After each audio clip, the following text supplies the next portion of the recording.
Utah running back Micah Bernard with us, Big 12 Pro Days right here on 365 Sports. So big moment, man. This is a day like anything where you're getting timed or whatever that it could be a big difference for you. How do you feel like the day went? I think it went pretty well. I feel like I could have put a lot more out there, but it's on tape now. The numbers are down. All I got to do is be happy with it, which I am, and just know, I gave it my best. You are you're not a big dude, but you run pretty powerfully.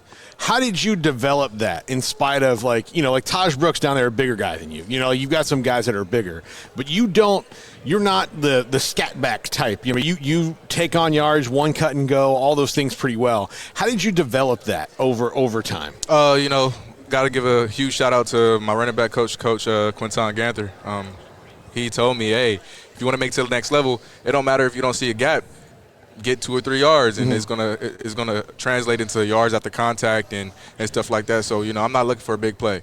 I'm looking for yards after contact, because if I can get it from 1st and 10 to 1st and 5, I might get the ball 2nd and 5. You know what I'm saying? So just big shout out to him, going over the film, watching what I can do better, and one cut and go. That's what he told me, and that's what's gonna make me get me to the next level.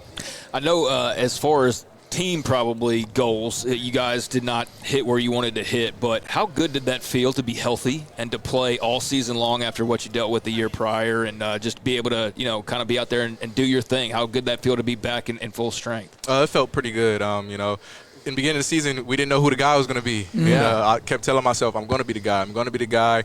And I had a string of great games, and Coach finally said it. And it just felt good to just everything I've been through over the years, from my first year, second year, all the way through COVID and all that, just to be like, man, I finally made it to the starting position. It felt good, and to have the whole season, big injury-free was nice. Yeah. You never go injury-free, but it felt good. It felt amazing. Did it was like 1,000 yards a goal of yours at any point, or yeah? So it was. Yes, I mean, you're shaking your head. Yeah. Yes, So that felt good, right? It felt amazing. One of the other things about you is you can catch it. You have 30 catches 3 times in your career. How much of that versatility is that even brought up right now? It's a big thing, because you go to the league, it's a passing league now. It's going to that. So just being able to run the ball and catch the ball out the backfield is a big thing, and I'm glad that I got to do both. And the coaches in college, they trusted me to do both, even pass protection. So I can do it all. Winningham, grizzled old coach, we've had him on a few times. He is there's a dichotomy to him, right? Like, what do you see on the outside? What do we not see on the inside that you know about him? Coach Witt, oh my God, he works out every single day. Yeah. Every single day he's working out, and it just makes you wonder, if he can do it at his age and intense workouts, we should have no problem doing the workouts we're doing. And so, you might not see it on the outside. You might see his big calves or whatever, but he works on that, and it makes us feel better. Does he have a special the mistake glare? Like when you come off the field after you've made a mistake, or is it, how is he? Because he is pretty stoic on the sideline. Oh yeah, he does have that. It's been times where some things happen. I'm coming to the sideline, and it's not necessarily towards me, but he's just like, what is going on? You can tell that's what he's thinking. And you playing for him so long, you kind of get to understand his types of looks and what he's actually thinking, because you guys don't know, but we do. Yeah. What was it like to be a Utah Ute, man, for so many years, and just to be a part of a program that's got such great history? It felt amazing. I think we have the best fans. We don't have a pro team, so it's like, you like the Utah Utes, and the fans are amazing. I love them. I appreciate every day I spent there. Great. Definitely gonna be a guy that comes back around, is hanging out like oh yeah, I'll probably move there after I'm done with football. Okay, yeah. Give me a nice house in the mountains. Go skiing, go snowboarding. I don't know. I love it there. I really do. And it's kind of hard, because I'm from California, and you hear a lot of bad things about California, and I don't want to put myself in a position where I got to go back to old things and see my old friends, and they're not doing, necessarily the greatest things. So I want to be able to stay in the community where I know it's going to help me in my life in the future. When you mention that, where you grew up and were raised, is that's like sometimes you can be a statistic in certain places. How did you get away? How did you get through that? Who helped you get that way? My grandpa, rest in peace. My grandpa just passed away January 29th or 28th, and he the one reason I'm on this journey. Started playing football at 5 because of him. He was my head coach, my everything, and so he made sure I stayed out the streets. Made sure I was at practice every day. Went to every single game. Went to every single practice, and he's the reason I'm the person I am today. And I just want to thank him. I love him. Thank you, Papa. This is for you, and I appreciate him because, like you said, you can be a statistic, and he made sure I wasn't. It's awesome. Awesome story. Sorry about you having to go through that. So I know that's always tough, but you're grateful to have him. Yeah. Like that's the thing. Is like that's what sorrow is the gratefulness coming out in you, Yep. right?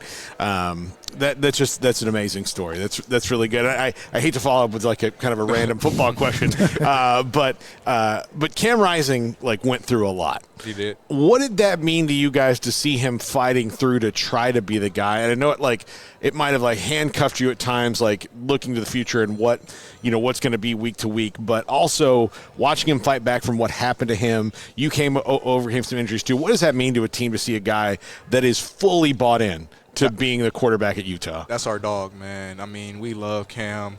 He's a great guy, great person, and, he lights up the locker room. He lights up the huddle. He lights up everything. And so to see him battling, it makes you want to battle so much harder. I remember, when he came back to Arizona State and, he wasn't healthy yet, I was just being in the huddle. I was like, Cam, we need you, bro. I got you. Tell me what you need. Hey, check it down to me. Do whatever you got to do. But you going to play. And, came out, he messed up his ankle or whatever, it was pretty bad, and he played the whole game on that. And that was on like the second play. And so that just tells you what type of guy he is. He could have said, Coach, I can't go no more. And he didn't. And that, man, because there's be times like I want to be like, Coach, I can't go no more, but I have to, not just for myself, but for the guys around me. And so, I appreciate him. Everybody loves him, and that's the guy. I mean, last year obviously was a disappointment. I don't think there's any other way to slice it. Just how did you feel kind of about the year? Do you feel like next year will be a correction and the program will kind of reestablish itself? And just how tough was that to go through? So many ups, downs, whether it's Cam's injury or you're banged up or just, losses piling up. I mean, y'all weren't used to that. So what was that experience like? I mean, it was tough. Week in and week out, you're just like, you believe, and you get to the end of the week and game day and you're playing hard and you come up short and you believe and believe and believe, and next week, like, it just, the belief was never gone, but it just destroyed us every single time we didn't get to end up with the W. And so we just kept playing our butts off, and, it is what it is. I just want to bring it back to high school. My last year, we went 3-7. And so, one of my high school coaches said it's full circle moment where, you don't end, your senior year off the best, but you still have goals to continue. I made it to college, so yeah, man, that's nice. So, I didn't end up senior year of college the way I wanted to, but look, I still have a next level. I'm here at Pro Day, trying to give myself opportunity to go play in the league. I just put your name, and this is a story on Reddit about one of my favorite Utes of all time. Random story. I had somebody rear-end me near the field house. Micah was walking into the building, saw it happen, helped me out during that time. I don't know if you remember that or not, but that's what people, the runs, the yards, the touchdowns, the wins, or whatever, that's where you make an impact. I don't mean to. But you see how you read my name? Yeah. You see how you read it? I did. You see how you read it? He didn't say Micah. He read it. He read it. I did. Exactly. I did. Exactly. I'm so bad. No, you're good. But that's what that was my point. But if you read it, you're going to say it wrong. But you already knew it when you first looked. Yeah. It's Micah. But, yeah, I mean, that story is great because, I like conversating with a lot of people. And so when I see something happen, or if I'm just, sitting there like with Faith, I was just conversating about a whole lot of things while you guys were on air. And I just like to do nice things and just have nice, simple conversations. So that's amazing. Taj Brooks is going to join us right after you. What about his style? You ever watch that bowling ball? I'm not gonna lie, I didn't. I was focused on my team. I didn't have time. Like, we didn't have a great year, so I wasn't trying to focus on everybody else. I was just trying to focus on trying to get my team. Thanks for your time, man. Great to have you on. Micah Bernard. There you go. Don't read it. Don't read it. Micah Bernard. Great stuff, great stories, and good luck the rest of the way. Thank you. I appreciate it. This is 365 Sports.